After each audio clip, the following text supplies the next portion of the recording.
All right, so I'm here with assistant coach at West Virginia State University, Jake Lorenz. How are you doing this morning, man? I'm doing good. Just hanging in there.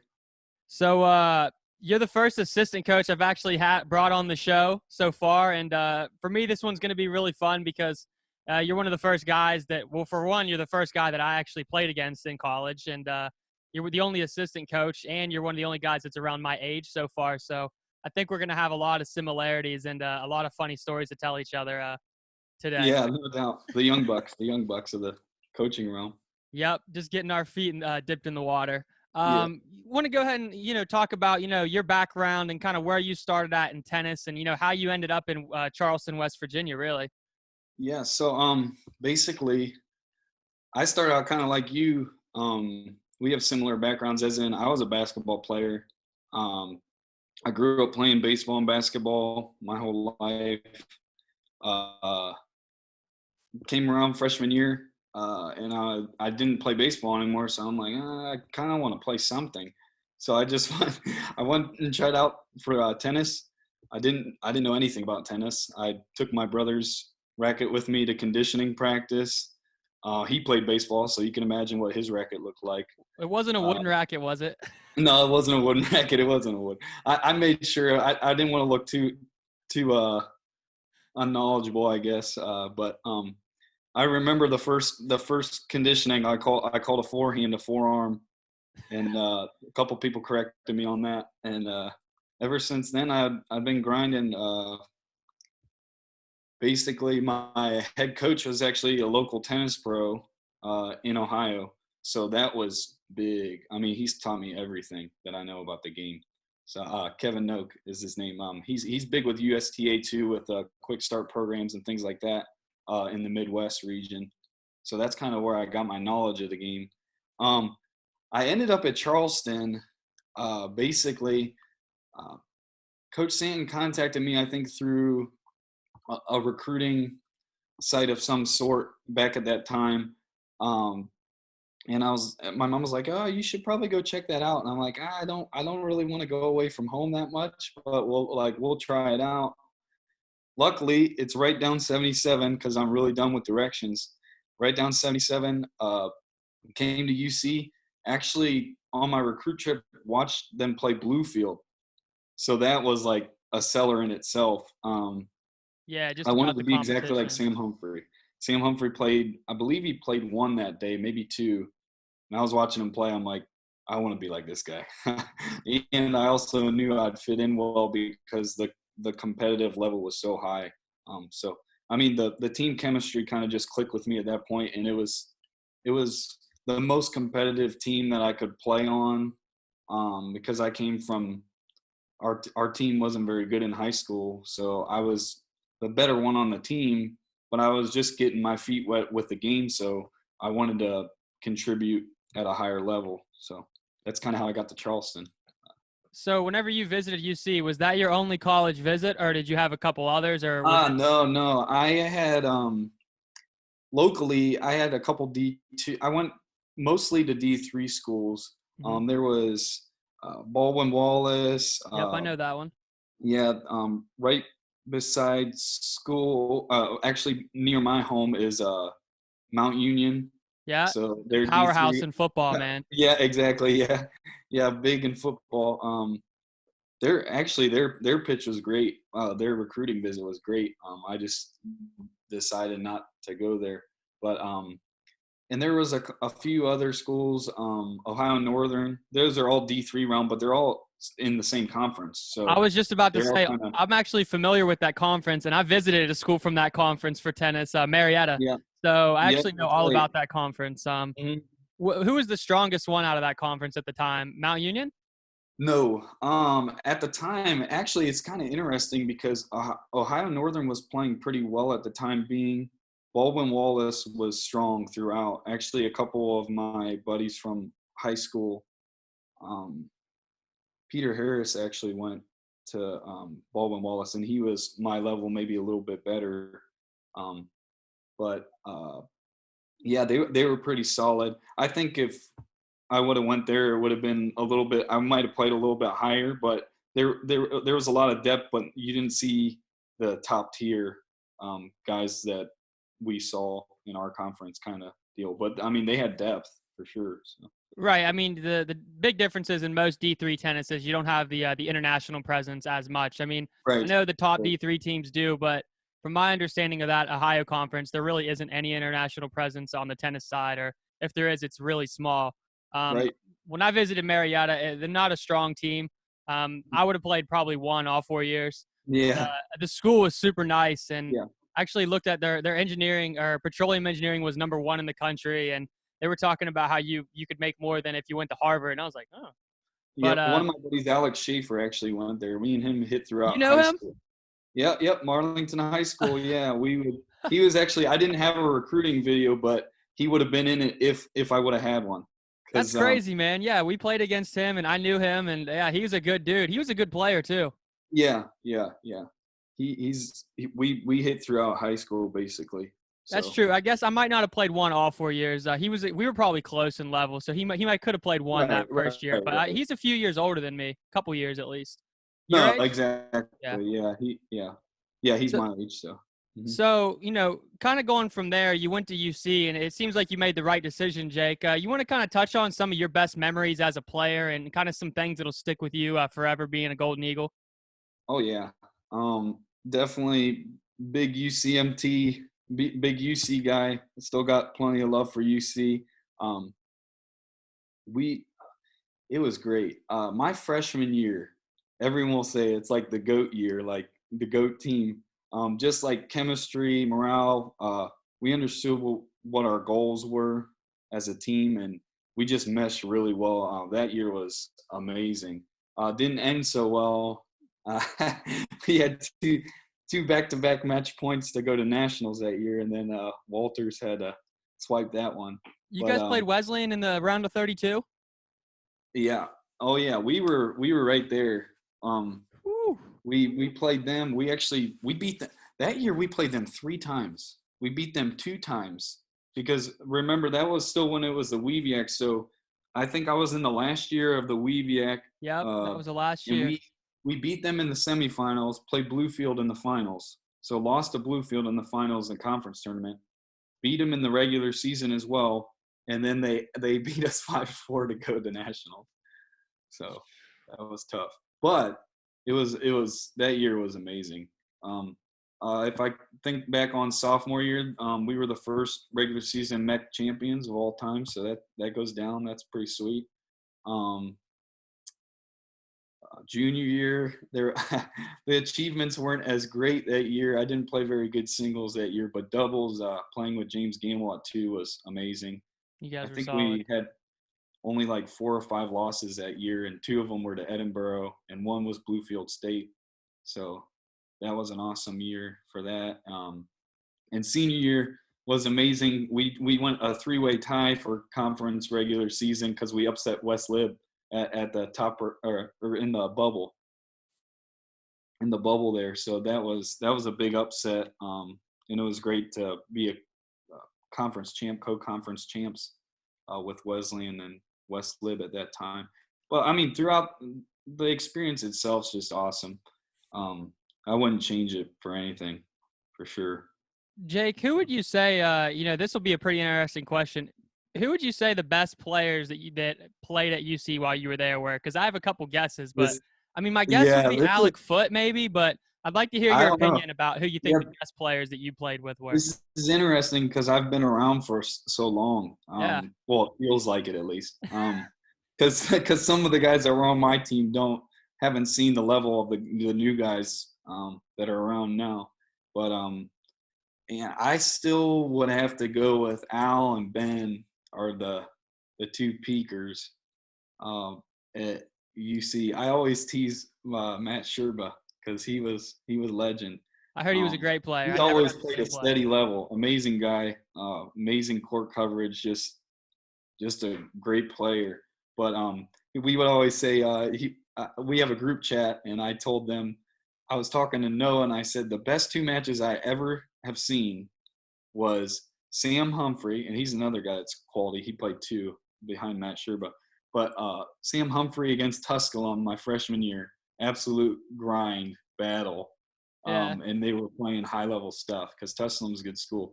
And then actually Tusculum again, James Gamble played their number one, which that player was probably the best player I've ever seen at D2 level, like what we were witnessing at the time, you know. So he lost to him in a third set tiebreaker, and I said, "Sorry, Sherber, you're not on the list." But everybody, there's so many guys that I played with that were at a really high level. But I think we got spoiled with Al a lot of the times because he always put on a show. So um, I would say Alec or Ben, probably for me, that I have seen.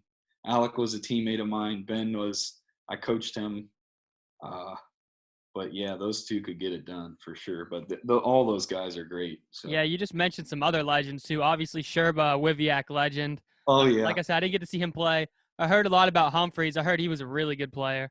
yeah. So I mean, UC's had pretty high level talent. I mean, Juicy was really good the last few Oh years. yeah, There's been tons of yeah. talent.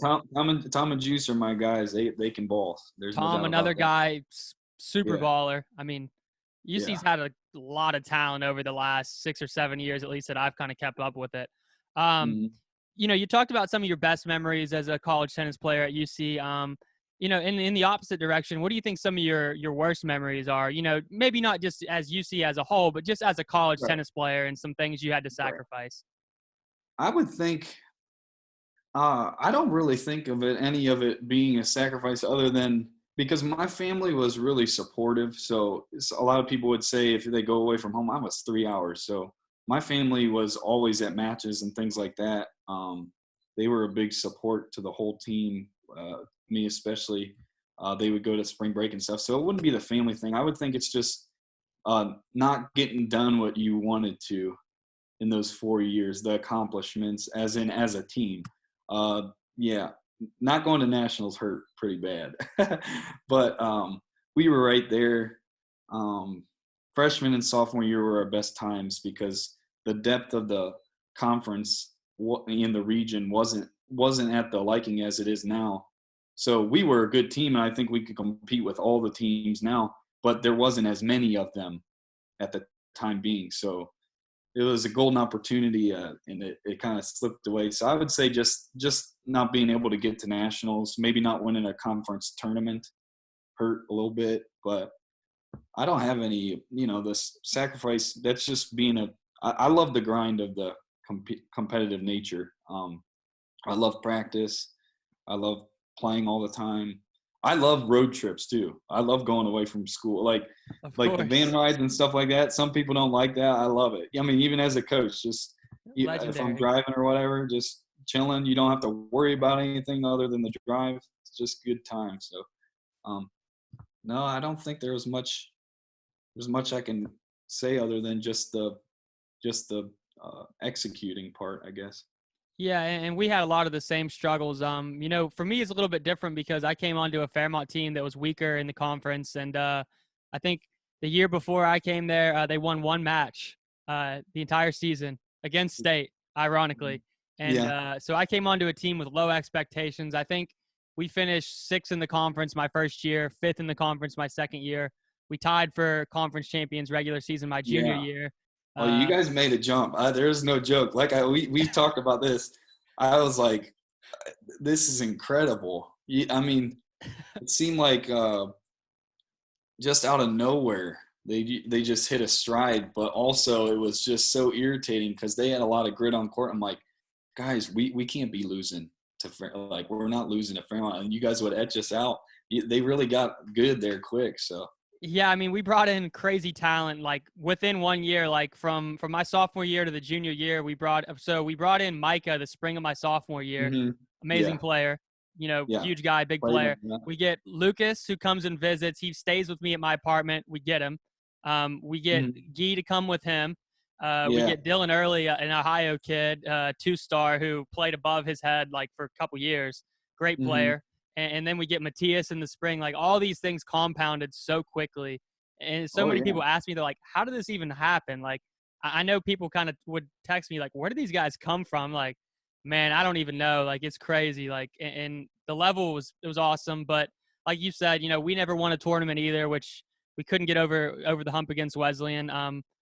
we made the regional finals my senior year, ran into the buzzsaw that is Bluefield State. I think everyone in the Atlantic region, the Old Wiviak and the MEC can feel that one. Definitely the unfinished business part. But like you said, man, the bus trips were a blast. I mean, we always had fun. Nothing like going on a road trip, getting a huge win, and just celebrating the whole way back. And those are memories you'll always have for sure. And there was actually, I forgot one in junior year. We always played Pikeville. Pike. I don't know if you're familiar with them. Oh, they were nasty for a while. They come to the UC Invitational with like 25 guys, and I'm like, then they'd always come with different guys each year. These guys are nasty. They would come different guys each year. You'd be like, these guys weren't on your team last year. It's like, what? But no, they were a very sound team. We never beat them. Junior year, we go there, and we come up with a clutch win. Actually, I had the closer at 5, but I remember more so the doubles. We were down a break 6-5 and came back and won 8-6 off just some clutch stuff that was huge. But that van ride back was fun. That's what made me think about it. Oh, yeah. Those are memories you always have, and it's just funny. Like you said, you're talking in your group chat with your guys. We do the same thing, man. I know that a lot of those guys will be my friends forever. It's just and it's funny because I tell my girlfriend and my family that they're going to have to hear the same stories from me until I die about Fairmont tennis and until they're just bored stiff. Yeah. Going from being a player, man, I mean, you're going to feel this a lot, but, you went from being a player at UC, you graduated that spring, and then you instantly, I think, you were an assistant coach that fall, right, at the same school. And, what were some of your struggles as going from a player with those guys to then coaching the guys that you were former teammates with, friends with? It's a different experience. Oh, yeah. No doubt about it. I think I had the connection with them, like I think you've mentioned before in some of your interviews prior, just having the connection with your players. But I had their respect, but at the same time, I kind of had to approach it a bit different. I couldn't be, too aggressive with the coaching at first, just making sure that they knew I was there and I could give them some help along the way. Practices with the discipline and stuff, that was a little bit tough at first. I remember couple times some heated incidents just because they used to be your teammates, so they're not used to that, but other than that, I mean, it was pretty easy transition. I always think I was a better match manager than I was a player, I would think. So I think I was ready for the coaching role. It just basically just making sure that they understood that I had a different role now as a coach. But other than that, it was a pretty easy transition to understand what I think I could help some of the more talented guys that weren't understanding some of the things that they needed to do just from my stance on how I approached the game. But. Definitely. When you talk about being a match manager, to me, it's funny because I always kind of think back to my basketball days and just thinking about the X's and O's. And, even if you can't execute things, I can tell a 6'6" guy who's much more talented and fast than me, how to play basketball better than I can play myself. But and it's kind of the same way in tennis, right? I mean, just because you know those things as a coach, you might not be able to do all of them as a player, or at least not anymore, right? We're a little bit over the hill now. But it's just funny, going to being a match manager, like you said. And I like to think of myself as a bit of a hype man. Like, I'm the guy who on match day, like, I'm getting the troops ready. Like, we're not losing today. Like, I'm fired up. Like, I wake up early that day. Like, I work out, so I can burn some energy, and like I'm texting the group chat. I'm fired up all day long.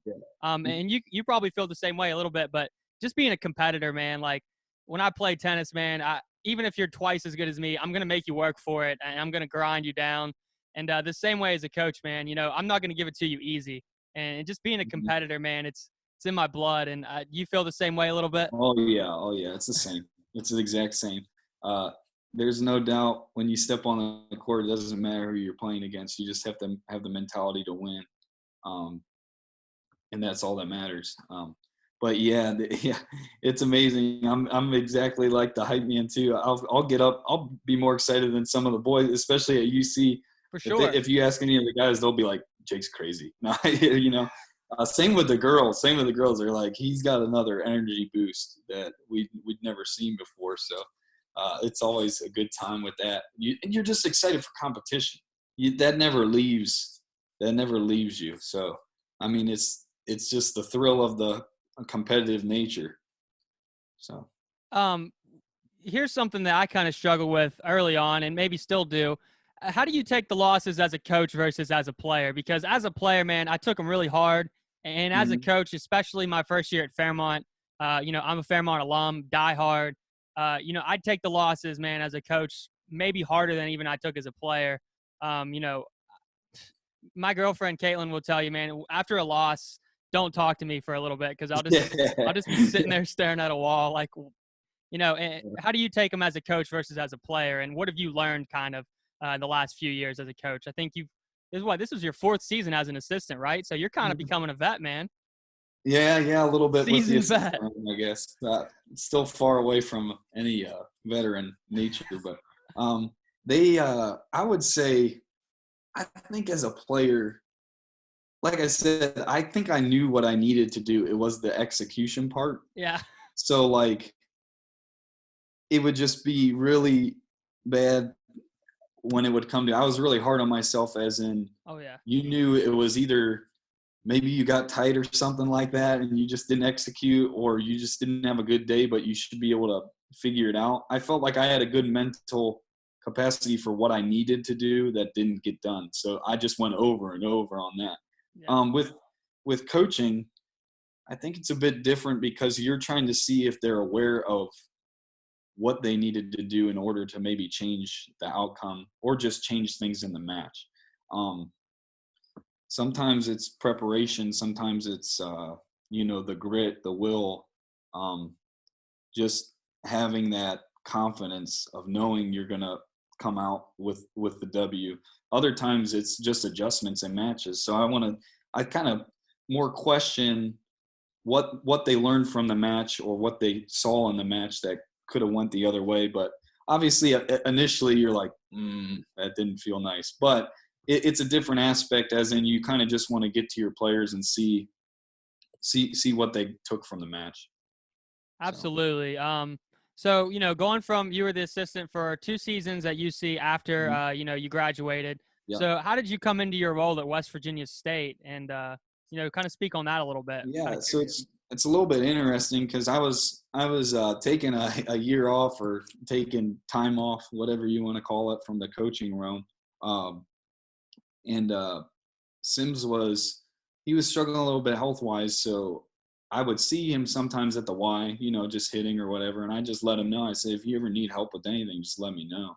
Um, and around that time, I started helping out the team.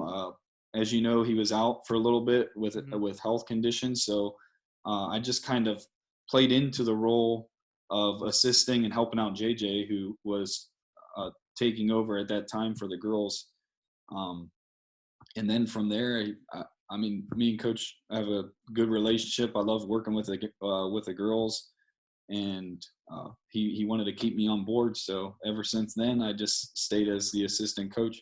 So we got a good mix of me, JJ, and Sims uh, going in, moving forward. So So working with a guy like Sims, I actually just interviewed him earlier in the week, man. He's got 10 rings. oh The guy's won a lot. I mean, someone said earlier, he's the GOAT MEC coach on the women's side. yeah, I've said before, I've quoted that he's on the Mount Rushmore of Wivyak MEC tennis. The guy's a legend. yeah, he's gotta be. What are some things you've learned from him, and what do you think the difference in styles between working for Sims and working for Stanton are? I know both of them pretty well, and they've got differing personalities for sure. Right. I'd say what I learned from Sims is he is 100% committed to Oh what he yeah, does. oh yeah, Um, and that's how you kind of get it done. That's all he does. He lives and breathes tennis. A lot of our conversations are just tennis, tennis, tennis, and yep, and I love it. But I think it's just the commitment to the game and kind of um, what it takes to really boost your players and give them the confidence to go out and get it done. year in and year out. And I know you interviewed him. He said sometimes I'm not sure how we won those matches, but I think it's just the consistency of um, being committed to what his job was, and he still is today. So that's the main thing I learned. Sam, he he's awesome with connecting with his teammates. Obviously, a great guy For on and sure. off court. Really made you try to think about what you were learning from the game, and also an outside perspective on life and things like that. I think the intensity was in different aspects of the game a little bit, or what they wanted to give to the player. But there's no doubt about it. I learned a lot from both. So far with Sims, just in a year's time. So, I Yeah, mean, obviously definitely. with Coach Stanton, I've been with him since I was a player, so I've learned loads. Yeah, I mean, those are two pretty good role models to have, and two, guys that are teachers at heart, really. I feel like so, having Mhm. 6 years with Sand and now 2 years with Sims, I feel like you're probably pretty prepared as an assistant coach, and you kind of when I called you a veteran earlier, maybe you're not a veteran in years, Yeah. but I feel like you're a veteran in knowledge at this point. Being around the college game for Oh yeah. close to 10 years now, man. No, yeah, it's been awesome. Just the different conversations with different coaches too. I mean, we talked about Walters. Obviously, they were our nemesis when it came to the tennis courts, and always will be against UC. But it was good having conversations with guys like that, having conversations with different coaches from around the league that you didn't have as much as a player, you know, per se. So I mean, and you take perspective of different things once you're a coach. So it's obviously really rewarding, or else I wouldn't do it. I definitely love it. So, your first season at state, you guys, you win. Oh, actually, you guys, did you tie for conference in the regular season, then win the tournament, Exactly. Yep. and then Yep. you made the Sweet 16, obviously? I mean, first Hmm. year as an assistant in the program, I mean, a pretty epic run. Um, Hmm. what are some of your favorite memories from that run? And, what are some things that really stand out to you, good or bad, that kind of defined your first year? Yeah, I would say, man, it was cool. It was pretty sweet. In the spring, because that's when I started helping out. Well, yeah, when I started helping out in the spring, and I was just kind of getting acquainted with the girls and things like that. But it really took off uh, with the trips and things like that, and our relationship as coach and player and things just kind of took off because we had to, because Sim's health and things like that. We just had to really come together at that point. It was, I would say, uh, playing Mercyhurst was great. Going there and getting a win there was pretty awesome because there Oh, was yeah. some clutch stuff going on. Our third doubles team had no business winning, and they came back and won. I actually was, we joke about it now because I was on their court and I was giving them a spiel of what they needed to do, and I got off their court because I'm like, I can't. Yep. And they scrapped it out. They came back. I'm like, all right, I'm never going over there again. But they no, that match was awesome. I would say another highlight of that year, when we went to Wingate. I think that was during the spring break trip. We played Wingate, um, and we kind of flexed a little bit there, as in what we had as a team. A lot of effort was being shown, and we came out with 2 wins. Our first doubles team, and Kirsten came out with a win there, and they were shocked. So it was that's a good feeling. Just getting prepared for what's to come with conference. It wasn't so great having to talk to coach after we lost to UC. Got Oh. one when he mentioned one of those L's that he took throughout his conference play. But the girls made a huge adjustment, mentality wise, and just what we needed to do in order to succeed in the future. And it paid huge dividends at the end of the year. So all those things come together. But I think that team showed a lot of adversity that we really appreciated with all the circumstances going on. So talk a little bit more about that UC match because I know Sims had mentioned that it kind of slipped away. And, I was only coaching men's at the time, but obviously keeping up with the women's. Caitlin plays for Fairmont, so I'm always knowing what's going on there. It kind of sent some shockwaves across the Mhm. conference and the region when that happened. I mean, I knew UC was really good, and I knew Mhm. Oh talent-wise yeah. you guys were similar, but Sims mentioned that he kind of let it slip away, and he thought that you guys were the better team. How did that kind of go down? And, I imagine it wasn't a good day. No, I think they you got to hand it to UC. They were ready to play. They came ready to play, and we were ready to play. It's just I think they just for that day they just kind of brought another gear with them, and I just don't think I think some of we had some younger players, a Mhm. few at that time that were new to the experience. A couple Right. new, and not necessarily that they didn't play well in those moments, but um, it's just a new experience, that whole rivalry. So I just think it just sometimes, like you said, I'm not saying it was lucky that way around, but sometimes you don't get the luck of the draw. I think we didn't get lucky that day because they definitely brought it. Um, So then going back to, at conference, the results were much different that day. What can you speak about that was the difference in that match? Because from looking at the scores and looking at the box scores, it wasn't all that close the second time around in the opposite direction. yeah, I think the mentality was just big. I mean, they were ready. They knew from the first time what they saw, and I think they just made a lot of adjustments. Our girls made a lot of adjustments to make sure it went the other way. That was a strange Talk about conference that day because I championship. know it was weird because you guys like Yeah. waited forever. You had to go Mhm. play from Huntington to Charleston.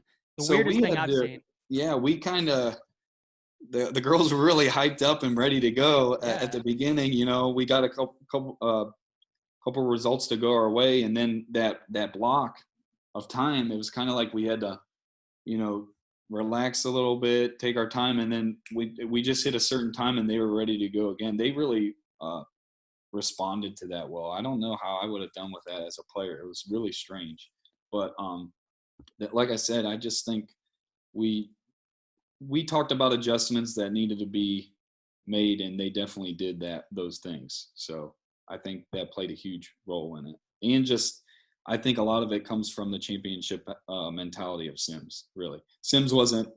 I mean, he was actually was able to see, but obviously not being there, they understand what the expectations are and things like that, and I think that plays a huge role in it culture wise. So So you touched on as a player, your probably biggest disappointment was you didn't get to go to the national tournament, the Sweet yeah. 16.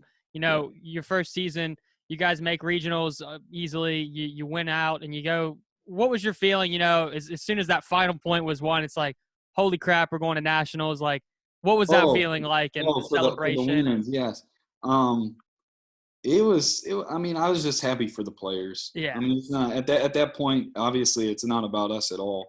Um, just really rewarding for the girls to be able to accomplish their goal for the year, because the year prior, obviously, they went and they wanted to get back to that point again. Um, Really rewarding for the girls. The experience was interesting because obviously as a player, I'm wondering how much of the experience changed from the time I was a player to now what they were experiencing, because it was awesome. I mean, with the banquets, all of the flags represented at the courts during play, just the feeds and things like that, the hotel. It was a great experience for the girls. So it was interesting to see that as a coach. I'm sure it's come a long way to make it an awesome college experience for all players. Yeah, it's interesting that you touch on the Nationals experience a little bit. Obviously, I've never been. One of my biggest goals, and like you said, man, it's not as much about you at the time. It's just you're so happy for Oh the yeah. players and Mhm. seeing their faces, man. I saw some of the videos of them celebrating. Oh Really yeah. awesome. I Yeah. mean, come on, it's so Yeah. candid and it's such a cool experience. So definitely, we were obviously we were number 3 this year on the women's side. I think were you guys 1 or 2? You guys were 1, weren't you?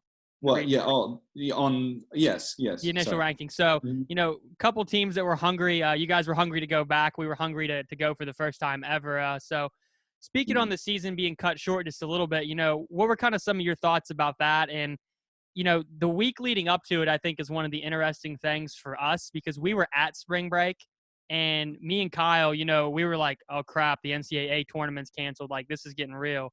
And then, Yeah. well, all the conference tournaments canceled. And then the NCAA tournament, we're at Hilton Head. We're like, this is bad. PSAC and MEC canceled their season, or championships were canceled. So we Mhm. actually go into the Slippery Rock match the last day with the PSAC already of canceling their season and stuff. So we just played it because we were already there. So it was Yeah. just such a weird atmosphere, man. Like, it was Mhm. so emotional for us because we were having a great season and for both sides. So, what were kind of some of your thoughts there? I know you guys didn't go to spring break. What was it Yeah. like It just was. the days leading up? It got rough real quick. I Yeah. mean, it was because you just didn't expect it to happen. Almost like Coach mentioned, it was very brief, Yeah. very quick. The news that we were getting informed of. The biggest thing at the time was just, oh, hey, are we going to spring break? We really want to go to spring break. You guys were going to Oh, they Florida just, too, man. yeah, exactly. And you think, oh, okay, well, maybe it's just because of what's going on. Like, these trips aren't a smart idea. It'll pass over. Like, oh, we might not go to spring break, but you're not thinking about season. Yeah. And then it kind of just all just shattered right in front of us. I remember that practice was not a fun one. Yeah, obviously our senior was torn up about it. A coach was torn up about it. You got to think Sims was really devastated when he wasn't able to be around last year. So just working enough to be able to be there day in and day out, and then not being uh, there for the best part for him is just experiencing it with the girls this season, and seeing what they can get accomplished. So that, as an assistant coach, that kind of hurt. But it's the same for everyone. It was just crazy. But uh, I was excited to see what that team could have done. Every team's a little bit different. Um, but like Coach mentioned, we had a couple girls that were young on the team, but they were starting to really grow as players. So we were just seeing what we could do at that point. But it is how it is, I guess. So. Absolutely, man. Like you said, coming into your own, starting to play as a team and seeing the Oh players yeah. grow and thinking like, I just remember from like our spring break trip, I was like, we got some players that are really playing well right now. And I can't wait to see how they're playing come end of April, May. So, to see that come crashing down, like you said, and just like that, man, like Thanos, like it was over. So Mm-hmm. for me personally, in my first year at Salem, and something that we really built in the last year it was devastating for me. I think I definitely took it harder than Kyle. Um, Mm-hmm. it was nice to have an older person to kind of talk me through it personally because it definitely sucked for all of us. Yeah. So what are you really looking forward to most season, and how do you guys look to bounce back next year? I know you're probably excited for it to come back. Yeah. Well, it depends how you think about it. I'm excited for the super teams, but I'm not so excited about the super teams I'm that not might excited about the unfold. super teams. Yeah, yeah, yeah. It'll be very high level next year, I would assume so. So we will see how that works out. I'm just excited to be able to complete a full season, hopefully, with some of the new girls on the team and just kind of swing of things. I know they're excited they love conference play. They love, all players love the tournament. They love that championship season. So just being able to work back towards that it will be a good feeling. Absolutely, man. Just getting to be back with your players and, seeing them grow and seeing them compete. It's something that we're all looking to get back to, hopefully sooner rather than later. The longer this goes, the more real it gets. You know, one last question I have for you today, and this is going to be on a little bit lighter note. I've got to hear the story about the glove, man. Hearing from you, hearing from Jake Adkins, man. What is this story? Yeah. So yeah, this is a good one. The glove. It's the legend of the glove. So we were playing Mercyhurst down indoors in Erie, and it was just a regular season match. I one of their players has a glove on their team at the time being. He's a solid player. I He's a remember. scrappy. I know who you're talking about. American Scrappy guy, right? left-handed, scrappy left-handed player. Yeah. It was something. So I was playing him, and I think things escalated really quickly. That was kind of not it was an ugly match, as in not just me against him, just in general. It was chippy. Yeah, my brother was in the stands, giving it to their team and things like that. So there was a lot going on. Oh yeah. But basically, what happened was they teased me because they're like, "You had a guy throwing up, and you still lost." So in the match, I was up. I think I'm not even sure what the score was. I mean, it was a 3-setter, but I had him throwing. I think he was throwing up in changeover in the second set, and I still lost the second set. So it's just the funny part of the glove. So the biggest legend of it is sometimes we go in the van and we play this game called Family. All the UC boys, some of the UC girls probably know what this is. And you write on a card, and and you're trying to guess who wrote on the card. Who wrote on the card? It could be a name, it could be a phrase, whatever. And they put on the card, it was a crime you lost today. Too bad your opponent didn't leave any evidence. They put the glove on there. So that's basically it. But they still give me, they still remind me that I lost a player with a glove. Good player. Did he wear it on his forehand or silly. no? I don't remember. Huh? Did he wear it on his forehand hand? Or did he wear it on his off? I'm pretty sure, yeah. I'm pretty sure. So actually, I remember that guy well because he actually knew Micah. They trained together in Pittsburgh. I think he was from the Pittsburgh area, but yeah, he actually knew Micah, and I remember that guy, and I remembered seeing the glove. So it's kind of funny now that I actually know who that guy was. Like I said, no disrespect to him. I don't remember his name. I don't either. Just the glove. He was a good player. Yeah, the legend of the glove. So that's where the glove. So every time they'll be like, "Be quiet, you lost the glove." All right. Oh, okay. So funny stuff, man. Yeah, it's good stuff with your teammates and some of your former players. So memories you guys will have forever for sure. Appreciate you, Jake. Thanks for coming on this morning, man. Really good stuff, and I think we both had some fun this morning. Yeah, thanks for having me. I appreciate it, man.